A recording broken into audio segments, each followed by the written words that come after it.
जी, हम युवा वर्ग इन 3 चीजों में सामंजस्य कैसे बनाएं? सबसे पहली चीज पैसा। आजकल युवा धन संपत्ति के पीछे इस प्रकार दौड़ रहे हैं कि समाज और परिवार से उनका संबंध क्षीण होते जा रहा है।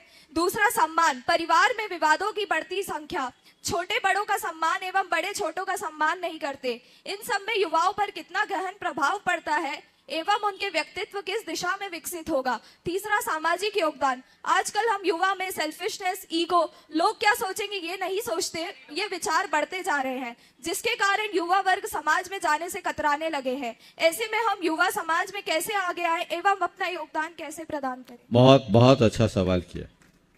युवाओं पर केंद्रित ये सवाल है। पहले तो मैं चाहूंगा इस बिटिया के सवाल का एक बार जोरदार अभिनंदन करें। पैसा, सम्मान और तीसरा क्या कहा? सामाजिक योगदान। सामाजिक योगदान। आज के युवाओं में इन 3 चीजों के कारण बहुत सारी विकृतियां उभरने लगी।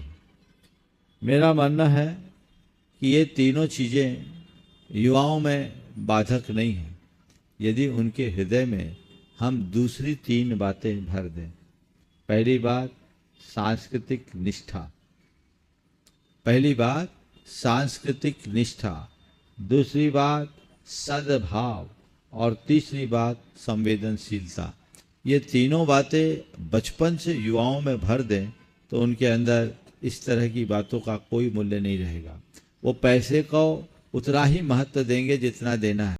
हमें ये मान करके चलना चाहिए कि पैसा जीवन में बहुत कुछ है पर सब कुछ नहीं है। वो जीवन के निर्वाह का साधन है, साधन नहीं। मानते हैं आज के सारे सामाजिक मूल्य पैसों पर केंद्रित हो गए हैं, लेकिन पैसे से सब कुछ नहीं मिल सकता। अगर हम बच्चों के हृदय में बचपन से ही ये बात बिठाल दे और उनके अंदर अध्यात्म की भावना जगा दे, सांस्कृतिक निष्ठा प्रकट कर दें, तो वो पैसा जोड़ेंगे, पैसे को महत्व भी देंगे, पर पैसे को सर्वस्व मानने की भूल से बच जाएंगे। हमें वो बात उनके मन में जगाना चाहिए।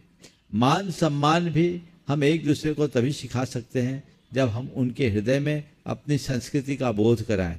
हमें उन्हें बताना चाहिए कि हमारी सांस्कृतिक परंपरा क्या है, हमारे सांस्कृतिक मूल्य क्या है और किस तरीके से प्रेम, परस्परता, आत्मीयता, स्नेह और सद्भाव के साथ हमारे लोग जिया करते थे। और उसका अनुकरण भी तब कर पाएंगे वो जब वो बड़ों से देखेंगे। हम ये तो कहते हैं कि आज बच्चे बड़ों का सम्मान नहीं कर पाते, पर घर के बड़े हम अपने बच्चों के सामने अच्छा आदर्श कहाँ रख पाते।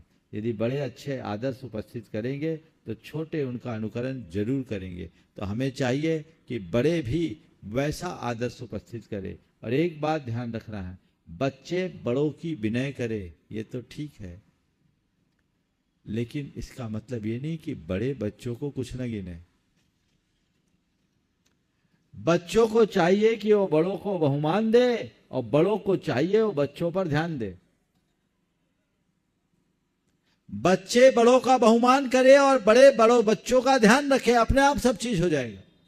आप ये तो अपेक्षा रखते हैं कि बच्चे हमें रिस्पेक्ट दे, पर आप अपने बच्चों को कितना इनकरेज करते हैं, उनके ऊपर आपका कितना ध्यान है, ये बहुत महत्वपूर्ण सवाल है। इसलिए इसकी तरफ भी ध्यान देना चाहिए। इससे सद्भाव बढ़ेगा और सद्भाव बढ़ने से चीजें अपने आप आगे बढ़ने लगती है। तो हम इन सब बातों को बच्चों के हृदय में अपने जीवन के प्रारंभिक दौर से बिठाना शुरू कर दें तो उनमें कहीं कठिनाई नहीं होगी और वे अपने रास्ते पे आएंगे। और जहाँ तक सामाजिक योगदान की बात है, सामाजिक योगदान 2 स्थितियों में हो सकता है, जब आपके मन में संवेदनशीलता हो और दूसरा कृतज्ञता का भाव, ग्रेटिट्यूड हो।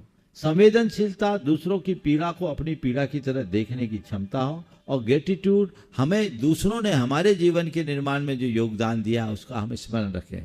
अगर हम ये दोनों बातों को ध्यान में रख करके चले तो सुनिश्चित तौर पर हम ये सब काम करने में समर्थ हो सकेंगे।